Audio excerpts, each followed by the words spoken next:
Tonight, the nonprofit Project ID is looking for a new home, and it comes after they found out their landlord wants to nearly double their rent. But since then, there's been an overwhelming amount of support for the organization. KREM 2's Nathan Young breaks down just how much rent's going up for them and what's being done to solve the problem. So what did you find out tonight, Nathan? Cody, Project ID provides programs for adults with intellectual and developmental disabilities. Their current home is a 13,000 square foot former movie theater on Pacific Avenue. So let's take a look at some of these numbers. Right now, they currently pay $3,331 per month for rent. That includes property taxes, insurance, and amenities like snow removal. But starting next year, they'll have to pay about $5,417 per month just in rent. That monthly rent's expected to increase more than $1,000 every year after that. This does not include insurance or property taxes. And Project ID's executive director says this just isn't feasible for them. Now they're in the process of looking for a new place.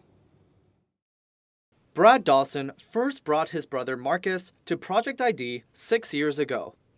Since then, Brad says Marcus's confidence has been at an all-time high. So, when Brad heard that Project ID was in danger of shutting down, he started a GoFundMe page. Well, I hope it stays open for years to come because the Spokane community of special needs people is underserved. And I think that they need, an outlet, and having this place is that outlet. Project ID Executive Director Bob Hutchison says it's not only Brad that stepped in to help. Since he made the news of the rent increase public, he's received an overwhelming amount of support from outside community members and area churches. A worst case scenario is that we're no longer able to exist. But I also believe in the Spokane community, and the people of Spokane are so generous. But even with the support, Hutchinson says there's no way Project ID can continue operating in their current space.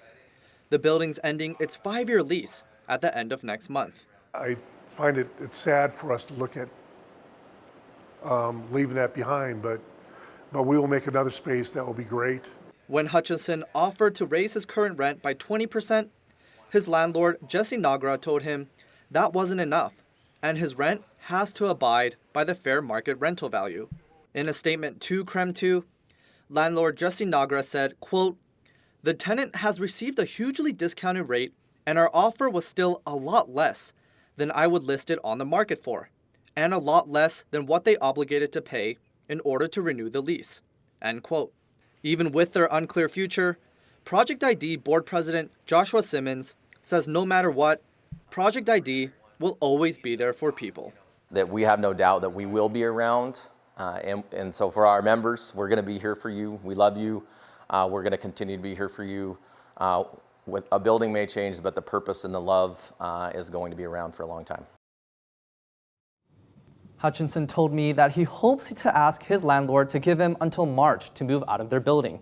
He says that over the next several weeks, he'll also ask different churches and school districts if they can use those spaces. In the studio, Nathan Young, KREM 2 News.